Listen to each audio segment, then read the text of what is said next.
Perry House by A for Architecture in Melbourne, Australia.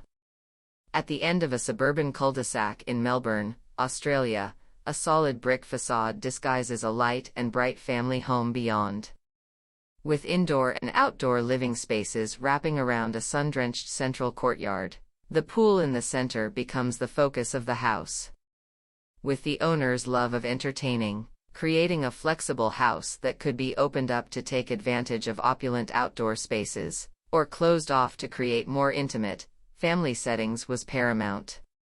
Following extensive research and experimentation, a concrete slimline brick was chosen to give individual identity to the three key built forms that generate the arrangement of the house. At the rear of the house, a continuous brick colonnaded form stretching from inside to outside provides a seamless transition from indoor to outdoor entertaining spaces, with large glass sliding doors that can be fully retracted to further blur the boundaries.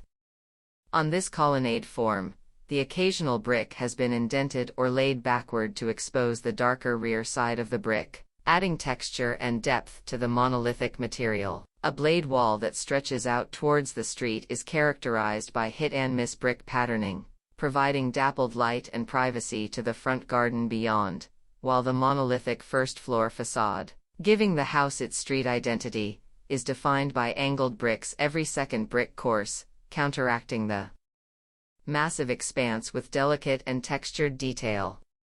The garden design by Amanda Oliver Gardens was vital to the success of the project. The lush greenery perfectly complements the minimal building palette and softens the hard building surfaces of the travertine and brick. The constant connection to the garden and pool has really informed how the clients have experienced their new home. Particularly during lockdowns, Melbourne endured the world's longest period in lockdown during the pandemic. The ability to share meals outdoors with ease, enjoy the pool on sunny days, or find some solitude and sanctuary from homeschool within the courtyard garden have been unexpected boons for the family.